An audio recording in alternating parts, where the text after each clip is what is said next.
رسول اللہ صلی اللہ علیہ وسلم ایک مرتبہ بیٹھے ہوئے ہیں اور آپ کے ساتھ حضرت ابی بن کعب رضی اللہ عنہ بھی موجود ہیں، حاضر خدمت ہیں۔ تو آقا علیہ الصلوۃ والسلام نے فرمایا ابی ادھر آ، ابی بن کعب ادھر آؤ۔ ابی کعب حاضر خدمت ہو گئے۔ آقا علیہ الصلوۃ والسلام نے عرض فرمایا ابی مجھے قرآن سناؤ، قرآن سناؤ مجھے۔ ابی بن کعب نے ہاتھ جوڑ کر عرض کی اللہ کے نبی، قرآن تو آپ پر اترا ہے، آپ مجھ سے قرآن سننا چاہتے ہیں؟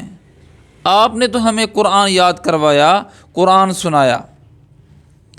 اللہ کے پیارے محبوب صلی اللہ علیہ وسلم نے فرمایا ابی یہ میرا آرڈر نہیں ہے، یہ میرا حکم نہیں ہے، بلکہ اللہ جل مجدہ کا حکم ہے۔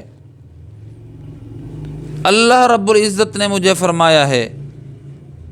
ابی بن کعب یہ نبی علیہ الصلوۃ والسلام کے صحابی ہیں، تربیت یافتہ ہیں، با عقل ہیں، عقل مند ہیں، شعور رکھتے ہیں۔ یہ موقع تھا، عرض کرنے لگے یا رسول اللہ آپ مجھ سے قرآن پاک سن رہے ہیں اور فرما رہے ہیں کہ اللہ نے حکم دیا ہے، تو کیا اللہ پاک نے میرا نام لے کر فرمایا ہے کہ ابی سے سنو؟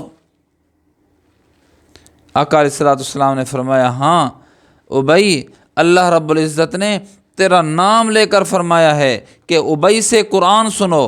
آپ بھی قرآن، جب وہ قرآن تلاوت کرے گا تو آپ بھی اس قرآن کو سننا۔ میں اللہ کی بھی خواہش ہے کہ قرآن پاک کو سنو۔ تو قرآن انہوں نے پڑھا، اللہ کے نبی جو صاحب کتاب ہیں، صاحب قرآن ہیں، انہوں نے بھی سنا، اور جن کا فرمان ذیشان ہے انہوں نے بھی اللہ رب العزت نے بھی حضرت ابی بن کعب کا قرآن سنا۔ تو میرے عزیزو، قرآن پاک وہ بابرکت کتاب ہے، وہ عظمت والی کتاب ہے۔ آپ ایک دفعہ پڑھو، دو دفعہ پڑھو، کئی دفعہ پڑھو، آپ کو بوریت کا احساس نہیں ہوگا۔ ایک کتاب پڑھتا ہے بندہ، ایک کہانی پڑھتا ہے، ایک واقعہ پڑھتا ہے، ایک بیان سنتا ہے، دوسری دفعہ، تیسری دفعہ، چوتھی دفعہ اکتا کے ریکارڈنگ ختم کر دیتا ہے، بند کر دیتا ہے، کتاب ٹھپ کر دیتا ہے، کہانی سننا چھوڑ دیتا ہے، کہانی پڑھنا چھوڑ دیتا ہے۔ قرآن وہ عظمت والی کتاب ہے، وہ عظیم الشان کتاب ہے، وہ عظیم الشان نبی کی طرف سے اتری، اللہ کی طرف سے اتری ہوئی کتاب ہے، اور پیارے پیغمبر صلی اللہ علیہ وسلم پر اتری ہوئی کتاب ہے کہ آپ اس کو ایک دفعہ نہیں بار بار پڑھتے رہیں۔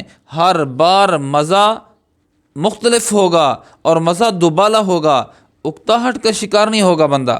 یہ قرآن کی عظمت ہے، یہ قرآن پاک کی برکت ہے، یہ قرآن پاک کی شان ہے کہ جس طرح قرآن شان والا ہے، جو قرآن پاک کو پڑھتا ہے، قرآن پاک کو سمجھتا ہے اور قرآن پاک پہ عمل کرتا ہے، اللہ رب العزت اس شان والی کتاب کی برکت سے اس بندے کو بھی عظمت والا بنا دیتے ہیں، رفعتوں کی بلندی پر پہنچا دیتے ہیں، شان و شوکت اللہ پاک اس کو عطا کر دیتے ہیں۔